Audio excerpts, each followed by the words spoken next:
사랑하는 여러분들과 영상으로 이렇게 함께 하게 되어서 진심으로 감사드립니다.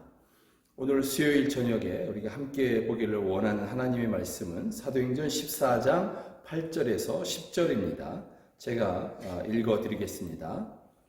루스드라에 발을 쓰지 못하는 한 사람이 앉아 있는데 나면서 걷지 못하게 되어 걸어본 적이 없는 자라. 바울이 말하는 것을 듣거늘 바울이 주목하여 구원받을 만한 믿음이 그에게 있는 것을 보고 큰 소리로 이르되 내 발로 바로 일어서라 하니 그 사람이 일어나 걷는지라. 아멘. 주님만이 능력이십니다 라는 제목으로 이 말씀을 함께 나누기를 원합니다. 오늘 본문의 루스드라라는 것은 지금의 터키의 동쪽인 그러한 곳에 위치한 도시인 것이죠.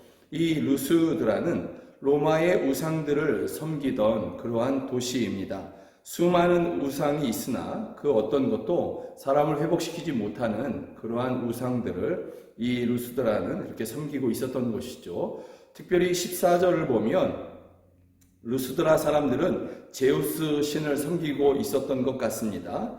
헬라의 신들 중에 그 여러 신들 중에 최고의 신이 제우스라고 이야기하지 않습니까? 그런 면에서 이 루스드라 사람들 또 이 도시는 나름대로 자부심이 있었던 것 같습니다.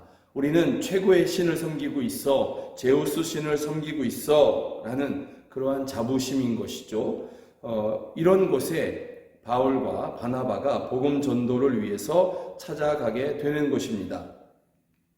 거침없이 바울과 바나바가 복음을 전합니다. 그런데 유독 바울의 눈에 띄는 그러한 한 사람이 있었습니다. 그가 왜 바울의 눈에 띄었는지를 오늘 성경은 이렇게 말씀하고 있습니다. 9절이죠. 바울이 말하는 것을 들었다라고 성경은 이야기하고 있습니다. 바울이 주목한 이 한 사람, 그 사람이 바울을 아주 주목해서 오히려 쳐다보고 있었음을 이렇게 이야기하고 있는 것이죠. 그런데 성경은 그가 들을 때에 어떤 마음으로 그렇게 주목하여 들었는지를 우리에게 또 설명해 주고 있는데 다시 9절입니다. 9절 제가 다시 한번 읽어보면 바울이 말하는 것을 듣거늘 바울이 주목하여 구원받을 만한 믿음이 그에게 있는 것을 보고 성경이 그가 어떤 자세, 어떤 마음으로 바울과 바나바가 전하는 복음을 듣고 있었는지를 오늘 본문에 이렇게 표현해주고 있는 것입니다. 구원받을 만한 믿음이 그에게 있는 것을 보고 예수 믿으시오. 예수님이 여러분을 구원하십니다. 예수님만이 구원자가 되십니다. 예수님만이 여러분의 모든 죄를 사하시고 여러분의 모든 묶임을 풀어주시는 분이십니다. 바울과 바나바가 아마도 이렇게 전도했을 것입니다. 그런데 이러한 바울 등의 외침을 이 사람이 듣고 정말로 믿고자 했다라는 것을 우리가 알 수 있는 것입니다.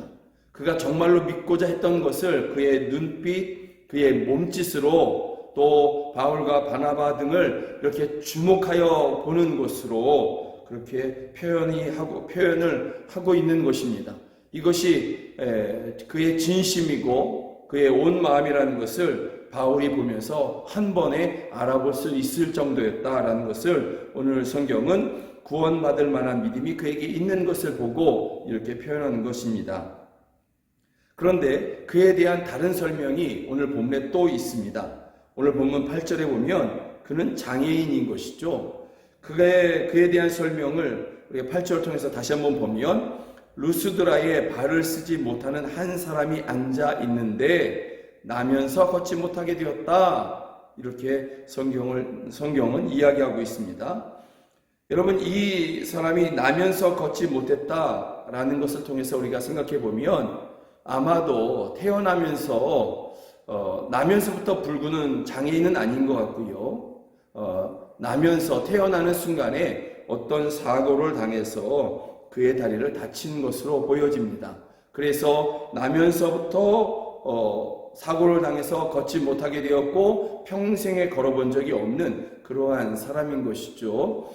성경 사무엘에 보면 사무엘 상하를 보면 사울 왕이 죽고 그의 아들 요나단 등도 다 죽게 되지 않습니까? 그럴 때 이 소식을 듣고 그 요나단의 아들 사울의 손자이지요 무비보셋을 그 유모가 돌보고 있었는데 이 유모가 그 무비보셋을 안고 그 왕궁에서 도망을 치게 됩니다. 그때 너무나 급하게 도망하면서 이 아이를 놓치게 되거든요. 그때 이 무비보셋, 요나단의 아들 무비보셋의 두 다리를 다쳤다. 그래서 평생에 절개되었다라고 그렇게 성경은 이야기합니다.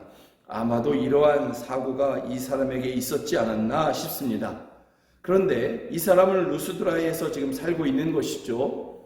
루스드라에 제우스 신을 섬기는 그러한 문화가 있었고 그런 우상을 섬기는 그러한 모습들이 있었던 것이죠. 이 사람은 아마도 우상에게 제사도 드려보았을 것입니다. 우상을 섬기는 제사장들에게 자신의 처지도 이야기해 봤을 것입니다. 그럼에도 불구하고 그 누구도 그의 다리를 고쳐주거나 그의 인생의 무거운 짐을 덜어준 것이 아무도 없는 것이죠. 우상은 그와 같습니다. 세상의 모든 섬기는 신들 또 우상들, 종교들은 다 그와 같습니다. 아무 능력이 없는 것이죠. 아무것도 이루어줄 것이 없는 것이 세상 사람들이 섬기는 우상들이고 세상 사람들이 이야기하는 신들인 것입니다. 그런데 바울이 전한 복음을 그가 듣고 믿고자 하는 것입니다. 바울이 전하는 그 복음을 그가 정말로 마음으로 영접하고자 하는 것입니다. 그러한 소망이 바울의 눈에도 그것이 보였다라는 것이죠. 10절에 이 사람을 본 바울이 주의 이름으로 선포합니다. 내 발로 바로 일어서라. 주의 이름으로 선포했겠죠. 놀랍게도 그는 바로 일어서서 그 자리에서 걷게 됩니다. 오늘 본문을 통해서 우리가 정말 보기를 원하는 것이 있는데요. 세상이 보는 것과 예수님이 보는 것이 정말 다르고 예수님을 믿는 우리가 세상을 또한 어떻게 바라봐야 되는지를 우리가 오늘 본문을 통해서 알게 됩니다.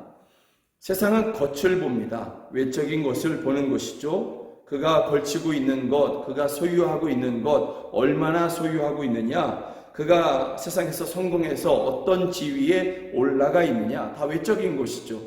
그의 속마음이 어떤지, 그의 인격이 어떤지 이런 것에 대해서 별로 주목하고자 하지 않는 것이죠.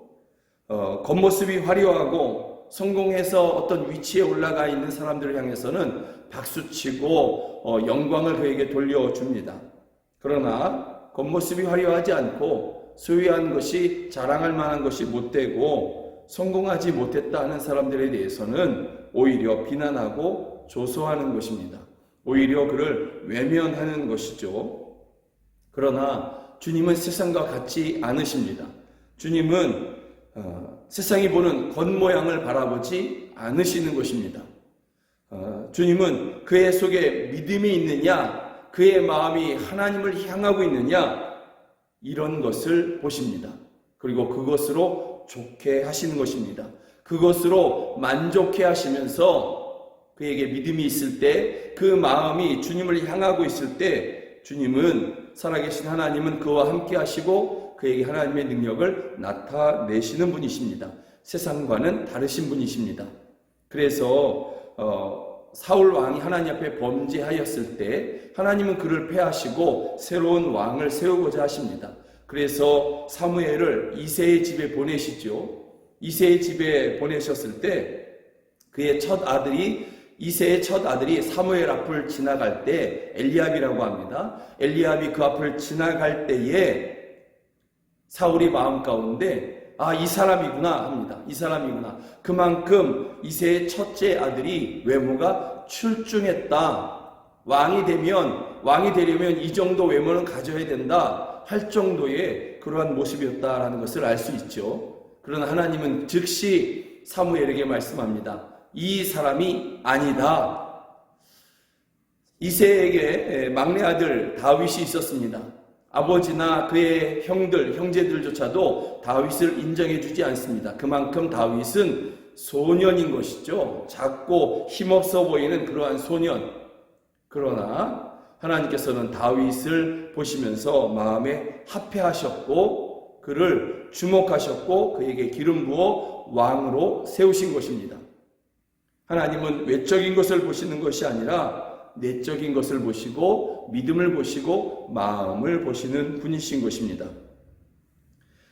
중요한 것은 주님이 주목하실 때에 주님이 주목하실 때에 드디어 인생의 문제가 해결되기 시작한다라는 것이죠. 이 사람은 평생을 이 루스드라에서 나면서 걷지 못했던 이 사람은 평생의 장애를 안고 살았고 인생에 그가 가지고 있는 장애는 너무나 무거운 것이었습니다. 아무도 고쳐주지 못하는 그러한 아무도 대신 져줄 수 없는 그러한 인생의 무거운 짐을 그가 가졌지만 주님이 주목하심으로 말미암아 바로 그 순간에 그의 모든 인생의 무거운 짐이 벗겨지는 것입니다. 주님이 주목할 때 아무리 오래된 장애도 문제가 되지 않습니다.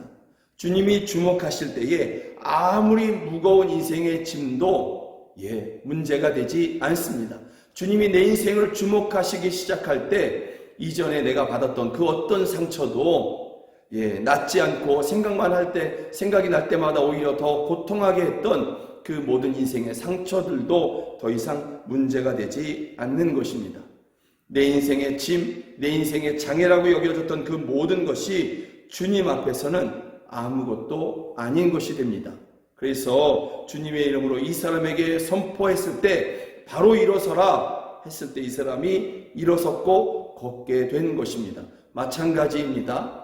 우리가 주님이 우리를 주목하실 때, 주님이 여러분을 주목하실 때에 우리도 이제 그 모든 우리의 인생의 장애, 우리의 인생의 아픔, 인생의 눈물, 또 인생의 무거운 짐, 이 모든 것에서 우리는 바로 일어서서 믿음의 걸음을 걸을 수 있게 되는 것입니다. 사랑하는 여러분, 그러기에 우리가 일어나서 걷게 해주십시오. 걸었으면 좋겠네. 내 인생에 무거운 짐이 없었으면 좋겠네. 이전에 그 상처받은 일이 없었으면 좋았을 텐데, 이런 것보다 지금 내가 하나님께서 주목하실 만한 믿음이 내게 있는가, 내 온 마음이 주님을 지금 구하고 있는가, 이것을 먼저 살피는 것이, 또 이것을 구하는 것이 합당할 줄로 믿습니다. 구원받을 만한 믿음을 주님께로부터 구하고 주님께로부터 받아 여러분들이 주 안에서 구원을 누리고 자유를 누리는, 승리하는 여러분 모두가 되기를 주의 이름으로 축복합니다. 기도하겠습니다. 하나님 아버지, 이 사도행전 14장에 이 한 사람을 주님께서는 주목하여 주시고 그에게 구원받을 만한 믿음을 주시며 또한 그에게 구원을 베풀어 주십니다. 주여, 고통하는 또 인생의 무거운 짐을 살아가고 있는 우리 모든 사랑하는 성도들에게, 우리 영광교회 모든 성도들에게 구원받을 만한 믿음을 저희에게 허락하여 주시옵소서.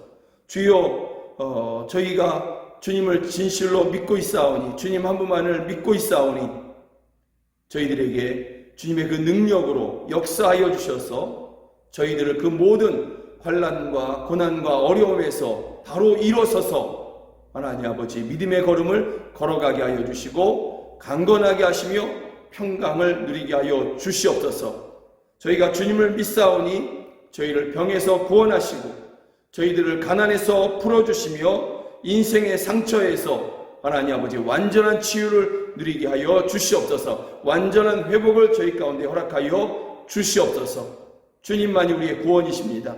우리는 이것을 믿습니다. 주님만이 우리의 능력이십니다. 우리는 이것을 믿습니다. 우리의 믿음을 받으시며 우리를 주목하시고 우리에게 그 구원을 베풀어 주시옵소서. 지금은 우리 구주 예수 그리스도의 은혜와 하나님 아버지의 크신 사랑과 성령 하나님의 늘 함께 하시고 도우시는 그 은혜가 주님 한 분만을 구원자로 분명히 믿는 우리 사랑하는 성도들 머리 위에 저희들의 가정 안에 이제로부터 영원까지 함께 하시기를 주 예수 그리스도의 이름으로 간절히 축원하옵나이다. 아멘.